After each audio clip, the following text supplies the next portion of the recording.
Hello everyone and welcome to my CSS tutorial. So last time we did HTML and learned how to create an HTML document structure and fill the content in there.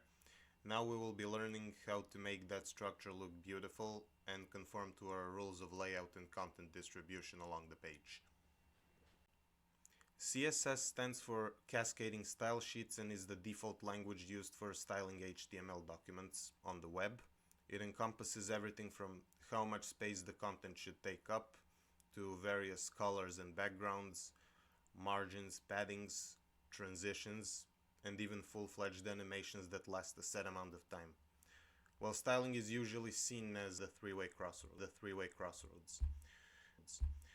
Before we even consider styling the document, we must first decide how we will do that.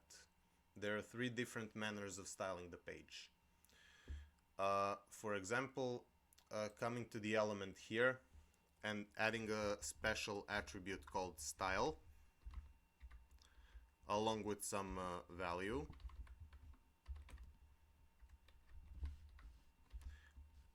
Saving and refreshing would execute the style and the color is changed to blue. This is the inline way of doing things, and it requires that every element have the style attribute. Now, this isn't very practical for obvious reasons. We would just clutter the HTML structure with CSS code, but there's a different way as well. In the head tag, we could create the style element here, which is a tag that goes inside of head, and we can actually capture elements here and style them like this.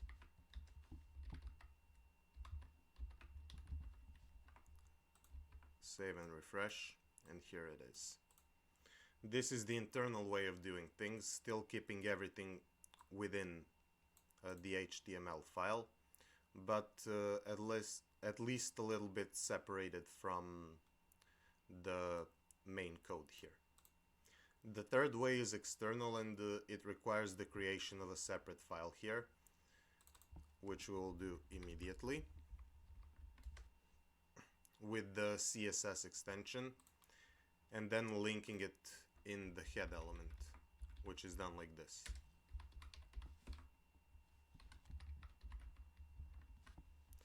Now all the CSS code we write here would be executed immediately because it's linked here, and this is the external way of doing things, separating CSS code into one file and HTML in the other, providing separation of concerns and legibility of the code. To start off, I've already created an HTML structure which isn't quite difficult to copy. You can also pause the video and write the code down yourself, but you should probably use Emmet methodology, which we discussed in the last video, or you can just get it from my GitHub account with link in the description below. And before we start styling our page, I will demonstrate a useful trick that will be quite helpful to not just beginners but everyone in general. The implementation of CSS rules heavily depends on the browser being used, even though they all agree on the basic rules of styling and implementation of the same. You know, mostly. Also, the development consoles of different browsers make for a different styling experience, sometimes at the cost of other limitations. For example, Mozilla's console is quite a bit better suited for CSS, generally styling the page, but Google Chrome's developer tools, or at least I've found, makes me a better developer when it comes to developing functionality with JavaScript or TypeScript. There are a couple of trade-offs like that. What this all means is that some styles will be interpreted differently entirely based on the browser being used. So let's just get here to our CSS file, and to combat that we will add just one simple line. This one.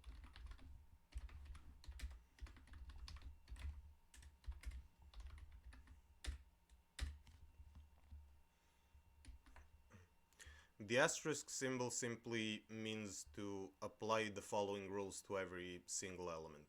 Setting the margin and padding to 0 simply removes all the excess space around the elements from both within and without. And the value of the box sizing property basically means that margin padding and the thickness of the border will also be included in the overall height and width of the element. This rule basically normalizes the CSS and sets the document up for styling perfectly, making sure the page looks the same on all modern day browsers. Now, the other rule I always add to my projects is the following one.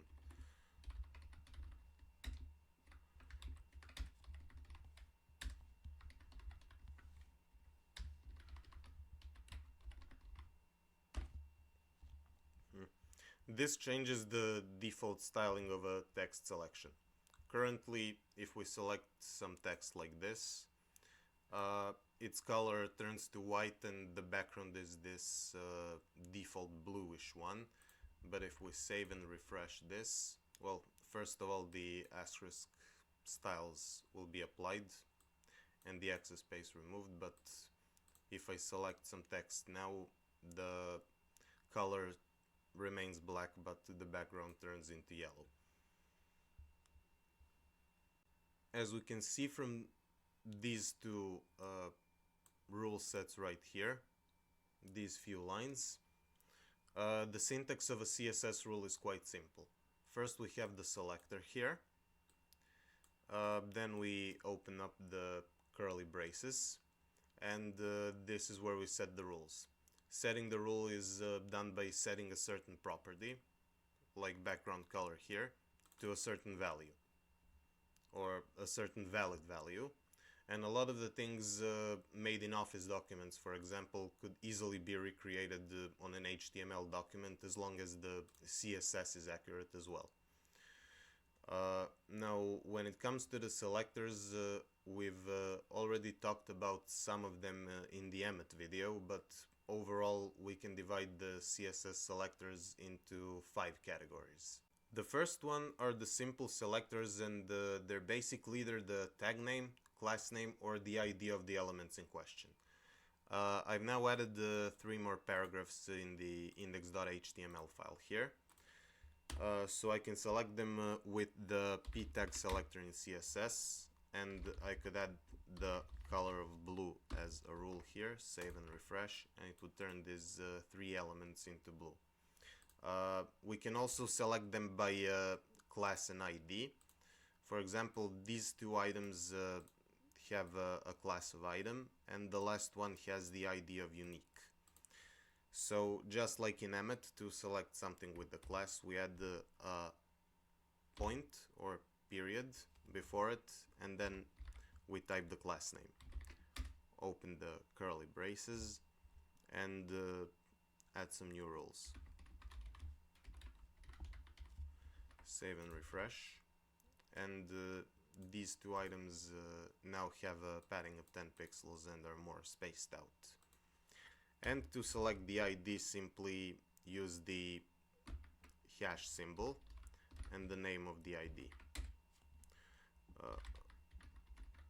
Let's give it a larger font size. And that's it. Those are basically the simple selectors. The next one are the combinator selectors that simply define the relationship between the elements in the selector statement, and there are a couple of different ones. For example, one of the most important ones is the direct child selector. So we already have a navbar which I've added here in the HTML, and an unordered list inside of it, which is supposed to represent the nav items. So by doing this, we can select the whole list. No, margin.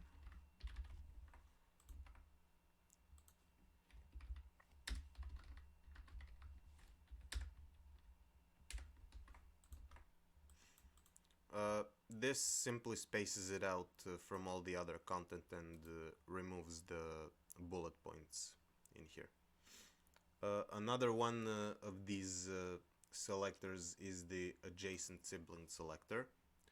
For example, to select the marked item here in the navigation, which is here, we can select the bullet list like this and just add a plus mark, because this is the HTML tag used for marked items. And we can just change the background color to, let's say, green. Save and refresh. Here it is.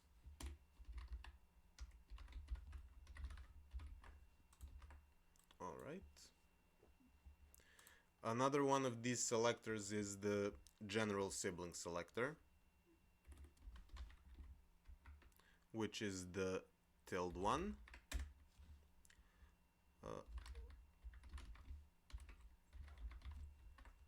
And it simply selects every element after a specific element. So it'll select the paragraph after the div element. And these two guys fit the criteria. Next, a pseudo class is used to define a special state of an element and style it differently. For example, the built-in styles of the anchor element make it dark blue when on page, but after it's been clicked and the link visited, it turns purple. And the pseudo class mechanic allows us to granularly define the behavior of styles when it comes to elements with multiple states. This encompasses anything and everything from hovering over the elements with the cursor to clicking on a clickable element, focusing the input or text area element, and even checking the value of the language attribute on an element and display the content differently due to accessibility concerns. Pseudo classes are instantiated with the colon on an element. So for example, we have a button right here, and if I target it with button : hover and open the curly braces, I can then add some CSS rules which will be executed when I hover over the element with my cursor. So if I do this and this, save and refresh, the styles radically change when I hover over it. One other thing we could do is add the cursor pointer here. And instead of this cursor here, we get the little pointer. Pseudo class of note would be the focus pseudo class. It's present on the elements we can tab over, kind of like the input and the button element. For example, the input looks like this now, but when I click inside of it, it gets this little black border, which is known as an outline. And I can press tab to move away from that element, and in this case the button gets the outline now, as it is the focused element at this specific juncture. I can also tab over other elements on the browser itself, but for the most part this is generally used for accessibility and helping people navigate around the page without having to use their mouse. So we can also target that. Let's get it from the input. So input : focus, and actually remove it. Save and refresh. Now the button has the outline when it's focused, but the input doesn't anymore since it's been removed. Moving on, the next ones are the pseudo elements, and they allow us to style certain parts of elements, and we've already seen one of these in action. It's this selection one, when selecting the text, changing the color and background color to black and yellow respectively. But It's not at all the only one. There are other ones, and I'll demonstrate this by first removing the list style type here, coming here and adding this line.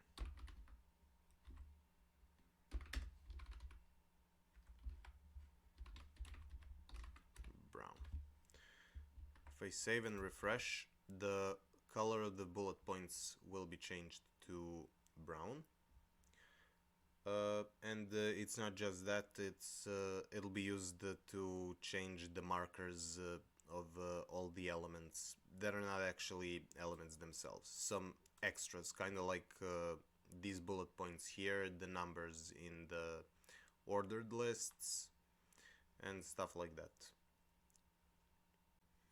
When it comes to textual content, it is possible to style the first letter or the first line with the pseudo elements of the same name. For example, I've added a div with the ID of lorem here. And to modify its first letter, I will just do this. First letter. Let's just give it a font size of 50 pixels. Save and refresh. And here it is. The letter here. And we can also modify the first line. By, let's just say, giving it a color of I guess pink. And this is how it looks like. By far, the most important pseudo elements are the before and after pseudo elements, with their purpose being self-explanatory. They're used to add additional content before and after the element in question. And these two elements are used, or pseudo elements are used extensively in complex animations and transitions, contributing to the effect with their additional content. And in order to be used, both of these elements have to have the content value specified, otherwise it won't work. If additional content is unnecessary but the use of pseudo element is, an empty string will usually be enough. Finally, the attribute selector is used to target an element with a certain attribute, and in some cases of specificity, an attribute with a certain value, and to target this button, for example, with the type of button, we will write this.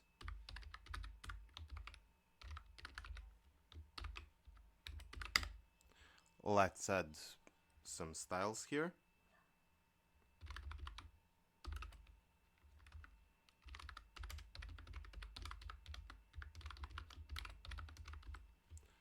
Save and refresh, and the button has been changed. The attribute selector does have a certain degree of regular expressions, so you don't have to know the value of the attribute in question, which you can use to target the element in CSS with, but we do need to know some, or have some data about it.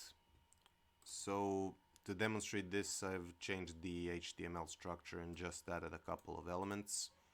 All of the styles that we can see on the page are just remnants from the past style CSS that we've been using up until now. And let's continue with the attribute selectors. So the first one we saw was just the equal sign, which directly targets the elements with this particular attribute being assigned to this particular value. In order to change this or give it a little more flexibility, we can actually select all the elements whose attribute just contains the value word instead of being the exact same value. So writing, for example, the following thing.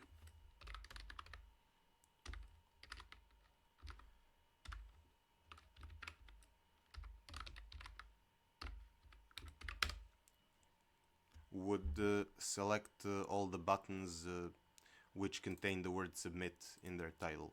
For example, this is a submit button, and it contains the word submit, and we'll change it up right now.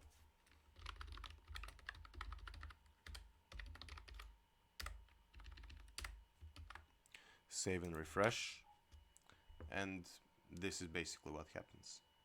The tilde selector will work only if the word is standalone, like here, separated from other words with a space, but in some cases, like for example here, we might need to select something even including the hyphen. In that case, since this is a paragraph, we would use the following selector.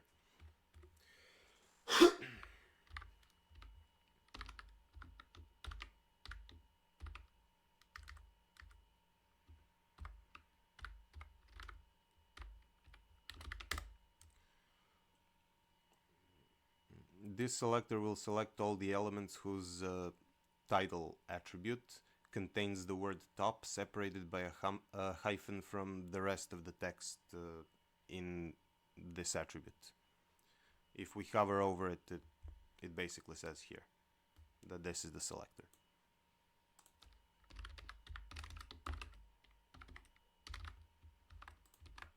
Save and refresh, and this happens. This is really good for classes that are specifically based on something. For example, top text or bottom container, left navbar, and so on. To select elements whose specified attribute starts with a certain value, we can use the caret symbol. For example, the div has a title here of hello world and starts with this thing. So we can do this.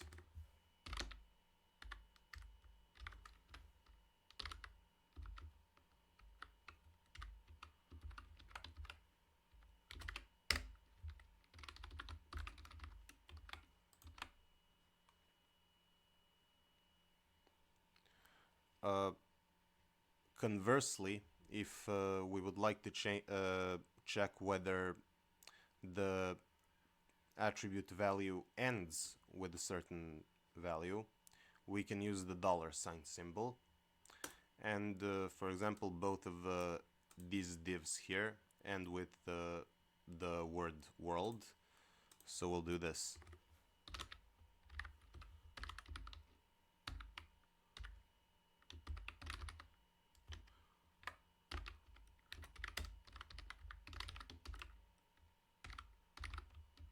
Save and refresh, and both of them are enlarged.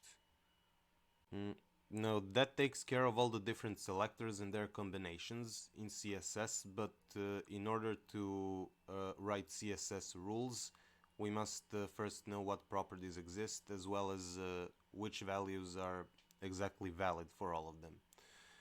So now I'll basically take all of this up to the selection and delete it. Save and refresh. Well, this thing here, and I'll also change the HTML structure. The first thing, and generally the most important one, is setting the variables and the color palette. And this is done as the need for it pops up and the CSS file gets progressively bigger. Declaring variables is done inside of the root selector, which is basically the HTML tag or HTML selector, but with a higher level of specificity.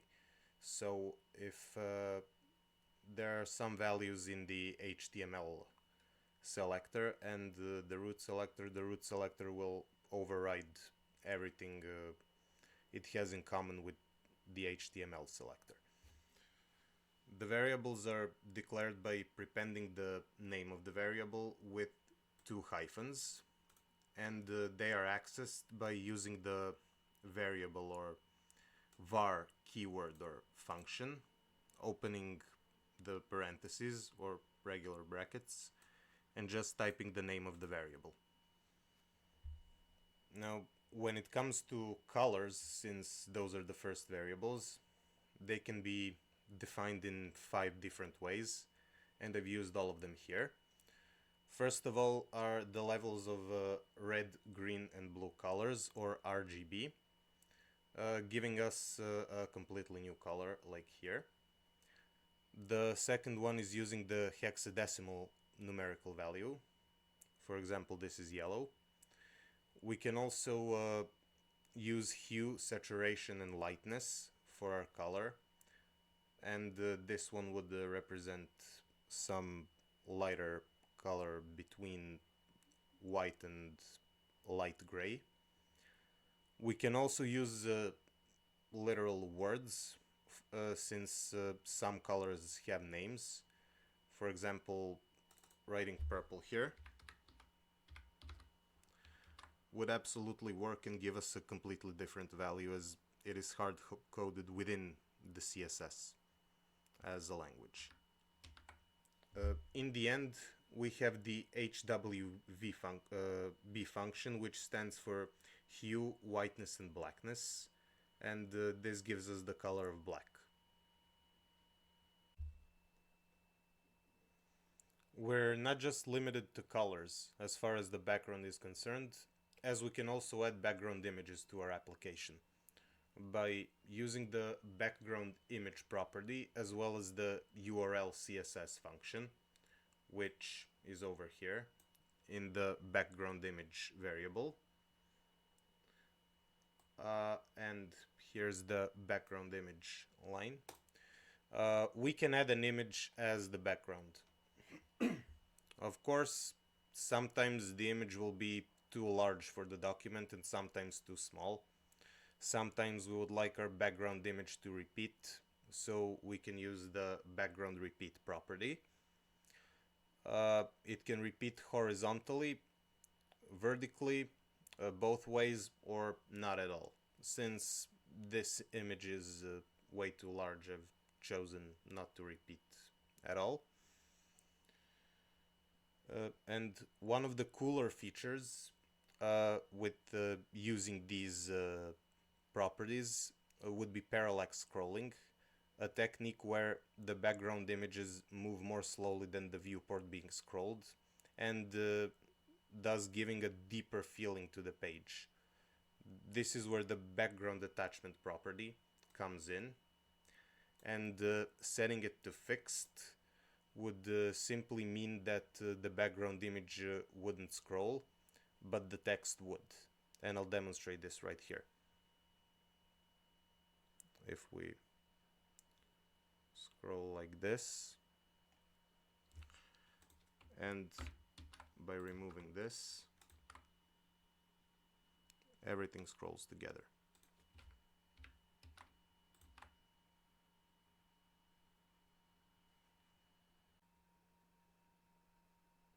We can also add borders to the elements. They can either be uniform or different based on each side, styled, in different colors and of different width.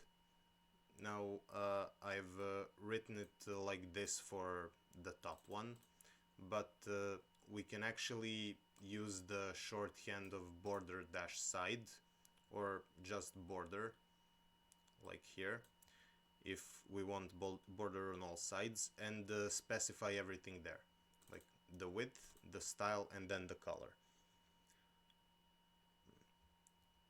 But there's also one more interesting thing here, and that's rounding the corners of the borders by using the border radius property, which will basically skew or otherwise remove a certain number of pixels from each side of the border, top and bottom left and top and bottom right, in this case by 5 pixels, giving us slightly more edge than, I would say, a slightly fancier looking border.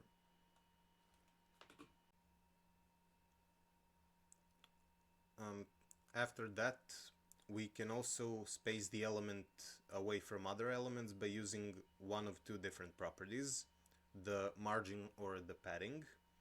They differ slightly in that padding refers to the space as content of the element, like here, Now, adding padding here to the left side would basically extend the element, while margins refer to the space that is considered to be outside of the element's borders, and in this case, margin of left would simply push the element rightward, and margin of right would push the element leftward. Same for top and bottom as well. Now, when talking about margins and paddings, this all basically refers to the box model, which in CSS is a term used to talk about design and layout. It implies the existence of a box around every HTML element that defines the relationship between the element's content and the element's spacing.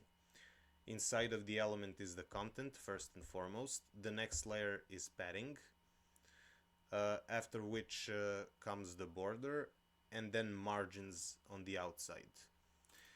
And I'll actually open up the developer console to demonstrate this. First, let's increase this. Clicking here and hovering over the element will give us everything we need. Now, the content here is displayed in blue color, the padding is green, and the margin is orange. That way, while developing and writing CSS, developers generally rely on the box model to see if everything is aligned perfectly. Now, aside from the border, the elements also have an outline. This is simply an additional border outside of the element's borders and bounds rendered in order to make the element stand out. And it's generally present on inputs, selects, text areas, and buttons, as those are the most important elements to interact with on a page. And also they're tabbable elements, meaning you can tab over and change the focus from one element to the other. Now, outlines also have the same properties as borders, and the same rules apply, with one difference. Let me just find this. Here it is. We can also add an outline offset to space the outline away from the element. Now, I'll demonstrate this with two inputs. When I click on this one, the outline that I get is fairly regular, but when I tab over to the next one, the outline will be yellow, and it will be spaced away by 3 pixels. Next in line is text, and specifically textual formatting, and CSS has a lot of properties for that. Now, aside from the colors, which we've already seen, we can also align the text, specify the direction of the text, add decorations, transform the text, space letters away from each other, more or less, add a text shadow, as well as change the font. Now, aligning the text is pretty straightforward. Adding the text align rule here or there, and setting it to an applicable value. And there are 4 applicable values here. The left one, which centers the text to the, aligns the text to the left. The value of right, which aligns the text to the right. The value of center, which centralizes the text. And the value of justify, which makes it so that each line takes more or less as much space as possible to make it more in line with the previous ones.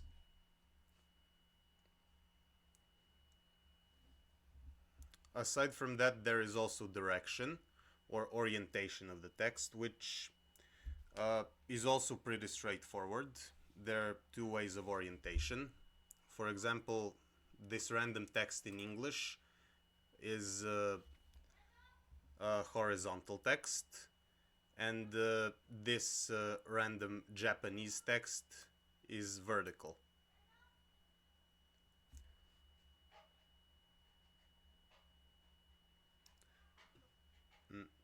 Text decoration, on the other hand, simply adds some lines as decoration, which is pretty self-explanatory. Here we have a text decoration of line through, which is this one. It just strikes out the text. Then we have overline, which adds a line above the text that stands here. Underline, which basically adds a line underneath the text, kind of like a border bottom. And that's about it. We can also transform the text or change it to look differently. We can capitalize or make the first letter capital, uppercase, and all of the other ones will be lowercase. We can make everything uppercase or keep all the text lowercase. And here it is, transformation. Yep, all works fine. Now, spacing is a slightly more complex issue, though, and CSS gives us all the tools necessary to shape the text to human conventions. For example, we can indent the text by as much space as we need to. It's like a tab before starting to write the essay, for example. And this one is indented by 1.5 rem, which is 24 pixels, and this is unindented text. And aside from that, we could also add a line height to our element which has the text, and it makes it so the entire line takes up that much size, that much space.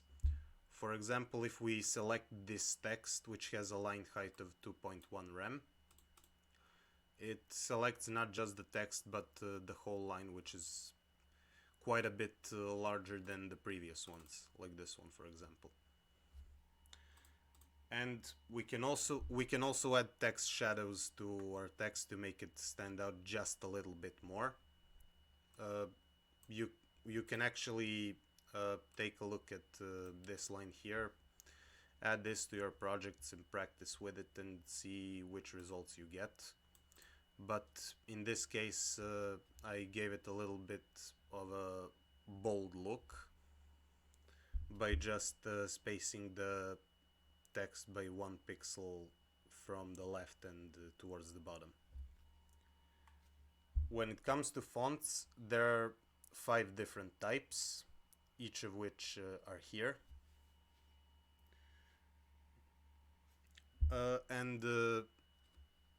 Choosing the correct font has a huge impact on how the readers experience the application page or a website, because the font adds value to the text on the page, so choosing the correct one for the purposes is of crucial importance.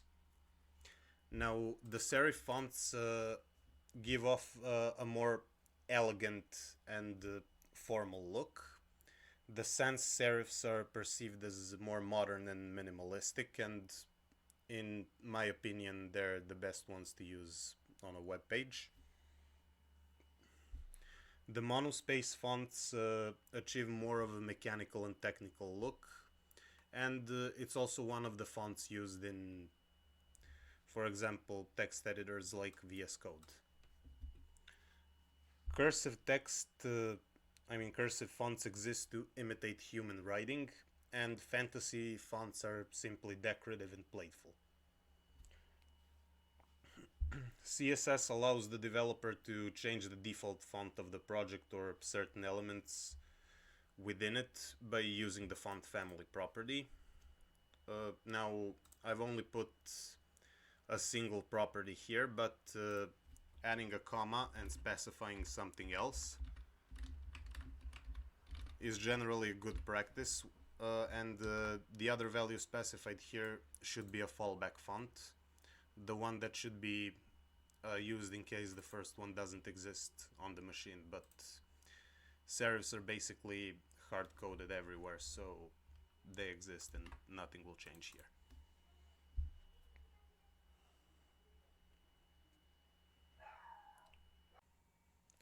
Another cool addition is adding icons using CSS with an icon library. Different libs have different rules of presentation, but the most popular one by far is Font Awesome, so that's the one I'm using here for these icons. We can simply search for a Font Awesome CDN or Content Delivery Network, just copy the link tag and paste it in as a child of the head element, which is here. By adding that, we get built-in CSS classes for these icons, and we can freely use them in our code. For example, I'll show it here. By following this convention, which can be found in their documentation, we can get images such as the house, phone, right left arrow, this thing for uploading a file, minimize, maximize, and stuff like that. What else we can do is change the markers of lists. We can change the circular bullet point to a square by adding, for example, list style type square rule right here. For example, these are regular lists with bullet points and numbers. This is the customized one with the squares. For ordered lists, we can use any ordered rule of counting, for example, such as the Japanese informal one, giving us the Japanese numbers. But there are more choices to be found within the CSS documentation, so that can be checked as well. Aside from that, now a lot of CSS can be done to greatly improve the look of HTML tables. For example, changing the font family, adding the collapsibility of the borders, as well as the borders themselves, changing the headings within the tables, would result in something like this. Actually, this is the table with contents and CSS styles which I found on w3schools.org, and this is a perfect table to use for these instructive purposes. With just a little bit of CSS and changing the code, I mean, a lot has been achieved. The display property specifies how or whether the element is displayed. Every HTML element has a default display value, which has a great influence on how the elements are rendered on the page as well. There are many different types, but I'll talk about the most important ones. For example, the first one is the inline element, which doesn't start on a new line and only takes up as much width as necessary. Those are elements like image, span, and the anchor tag, which links to external resources. Then we have the inline block elements, which generally also take up as much space as necessary, with one difference. Since they also have some block display properties as well, we can add padding and margins to them, which would work fine. The display contents simply removes the parent element from the DOM and just renders its children, or contents in this case, which would be just this text here. Aside from that, we have block level elements, which always start on a new line and take up the full width available. These are elements like divs, sections, articles, navigations, headings, paragraphs, forms, so on. Aside from that, we have the flex elements and inline flex elements. The difference between them is that flex displays an element as a block level flex container, and the inline flex displays them as inline flex containers. This is the same thing for the grid displays, which both of which I will be talking about in more depth later. Then we have the list item element, which basically behaves like a list item tag, and the table element, which behaves like the table tag. Actually, I'll come here, spec this, and add a margin left, and as we can see, it has a marker and behaves like the list element. Now, aside from that, we can also choose how the element will be positioned, aside from the display, by using the position property, which is over here. There are 5 different values, and they are as such. The first one is static, and all HTML elements are positioned static by default and are not affected by properties such as top, right, left, or bottom. The second one is the position of relative, where the element is positioned relative to its regular static position. Setting the top, left, right, and bottom properties would cause the element to move relative to the place where it is now. Now let's try this. Save and refresh, and the relative element has moved. I'll comment this out for now. The third position is position fixed, and the element's positioned relative to the viewport, so it stays in the same place even if the page is scrolled and doesn't leave a gap in the page where it would have normally been located. So it's this one.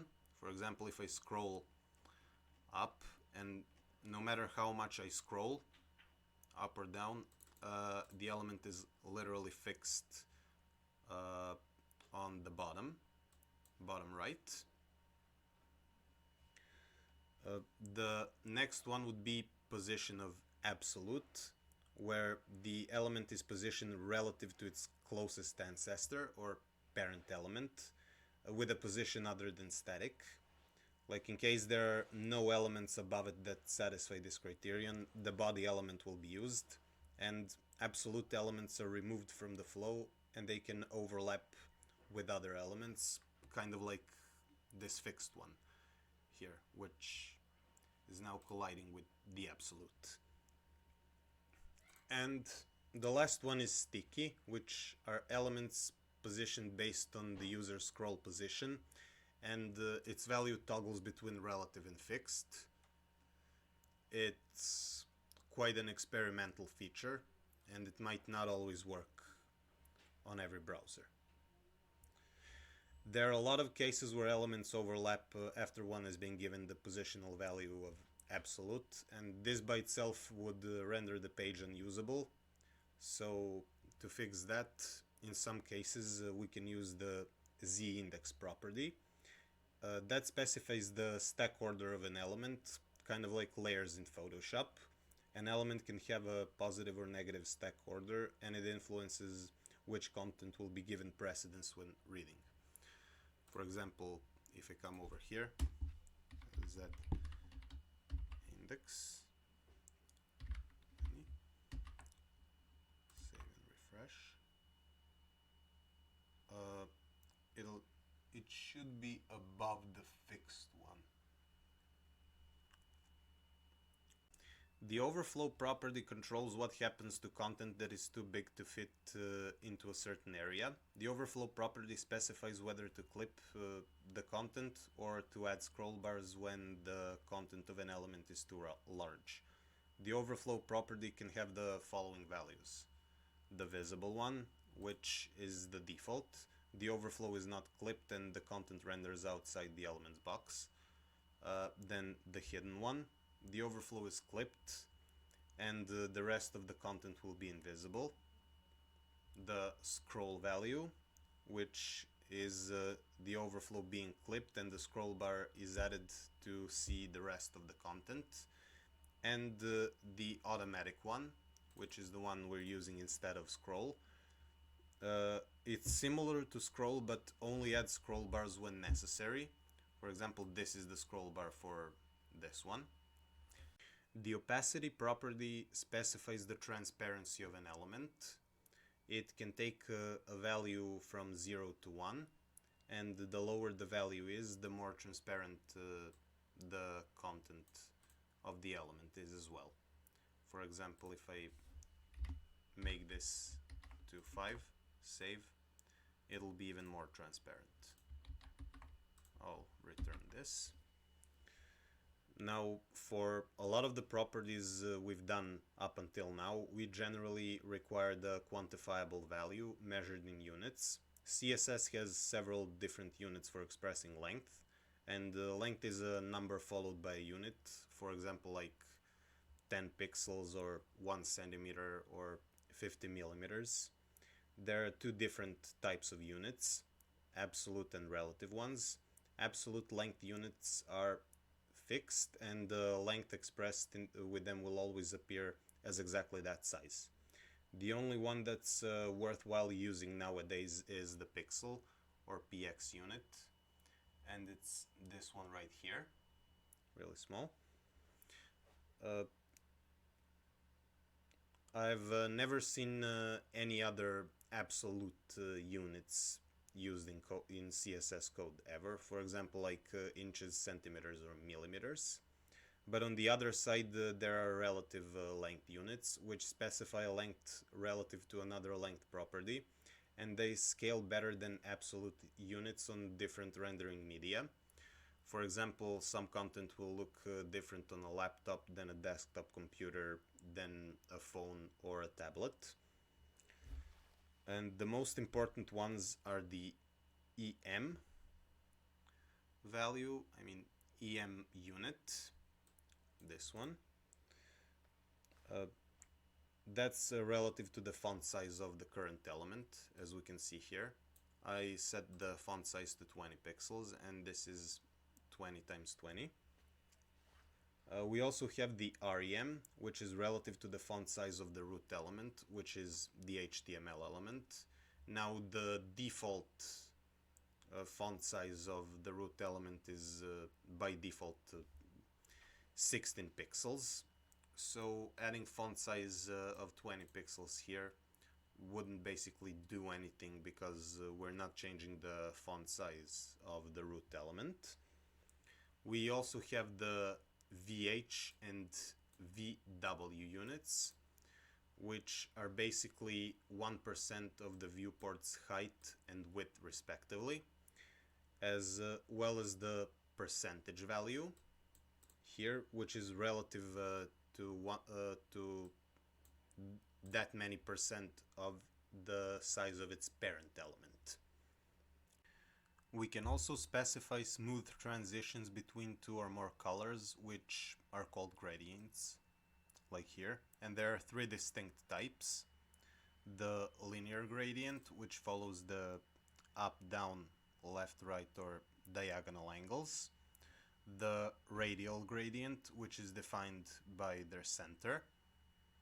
And the conic gradient, which is rotated around a single center point, which can be placed anywhere. All in all, there are many different online gradient generators, some of which I will link in the description below, so I won't go through the syntax here. Now, moving on, we also have the ability to define the newspaper layout as well by defining a brand new rule here. Column count and the column gap. Column count would basically take all the text and split it into this many columns, and column gap would add a gap of this value between the columns. And aside from that, we can also have a resizable element by simply adding the overflow of auto value and the resize of both, or either horizontal or vertical. We will get this little grabby thing here. We can grab it and move it anyhow we desire, like this, which is pretty cool. At this point, I would like to take some time to talk about two different types of displays we haven't quite got to yet. So the first one is Flexbox, or Flex. It makes it easier to design flexible, responsive layout structure without using explicit positioning or floats. In order to use Flex, we first must define the parent element, or this section right here, as a flex element by using the display flex. That turns it into a flex container, and all of its children elements here are known as flex items. The flex container has a couple of different rules that can be applied to it once the flex display takes effect. For example, flex direction specifies how the content will be distributed. In this case, it's row, so it's horizontal. Column would be vertical. The flex wrap property simply tells the browser that once the content comes to the end, it will simply wrap onto the next line, and no wrap would simply continue with the content, and actually, like with overflow, give us the scroll bar down here. It would simply make the page larger. Justify content property is used to align items along the x-axis or horizontally. In this case, space between means that the items would be spaced out from one another as much as possible. And the align items is used to align items vertically along the y-axis.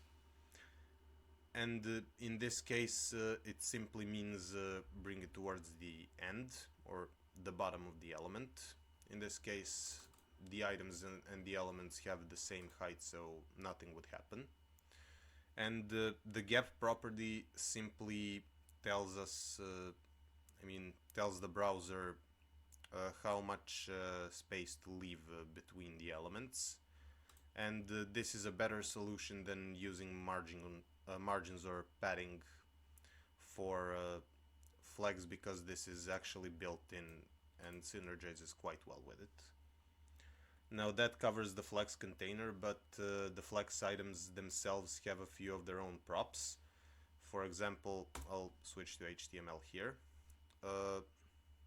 I've been using styles instead of adding everything to the CSS file, but in this case the order prop is used to, well, order the items ordinally. So for example, item number 3 appears above item number 1 because it's ordered before it. Same for item number 2, which is in the second position. The flex grow property simply means that the flex item will take as much space as possible, basically until the end. It stops here because of the item that comes right after it, but it would have gone until the end if it were the last item.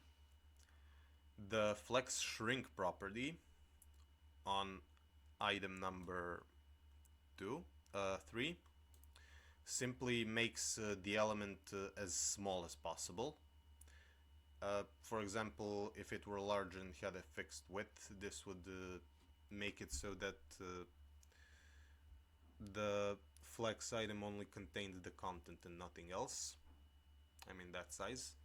And the align self property is simply used like align items for the flex container, but this is the one the child uses itself. Also the justify self property, but those two are more often used with grids. The second display type is the grid, and just like with flex, in order to use it we must add a display grid line to our CSS here. In this case we've added it to the section containing these items, which makes it a grid container, and its contents grid items. Now the space between these items can be adjusted just like in flex by using the gap property. Now Something which grid allows us to do and Flex doesn't is actually define the template. In this case, I've defined 4 columns, which are these ones right here, which have a certain length of 1 FR. FR is a special unit which is used in grid. It stands for fraction, and basically it'll act like percentages. For example, since we have 4 columns right here, 1 FR would be 25% of the whole height. Align content is pretty self-explanatory, just like from Flex, so there's nothing to talk about here as well. But when it comes to the items themselves, there are some additional features. For example, this grid area property here, which is basically used to tell the grid how much the element should span. In this case, it starts on the first row here, and it spans for 3 rows in total, so it has this width here. I also added a border of 1 pixel solid white to make it easier here to see it on the screen. When it comes to the second block item here, it starts on like the 4th position in the row, and it spans just 1 until the end. But it starts on the first column and spans 2 columns, 2 additional columns, which makes it 3 columns tall, with a border as well, in order to more easily distinguish it. Now, we can also, instead of just defining like grid template columns or rows, we can define all the areas as well and give them names. For example, like here, item 1, 2, 3, 4. Each string represents a row, so I have 4 strings here with 4 rows, like here. And I've also given classes to all of these inline grid items, and I've assigned them each to a specific grid area. So the first item is item 1, and it'll appear here. The second one would be item 3, and it appears exactly here. Item 3 is on the 4th position, which is the second column of the first row here, which is a much easier way to work with data or two-dimensional representations. That concludes the CSS tutorial. Thank you for watching.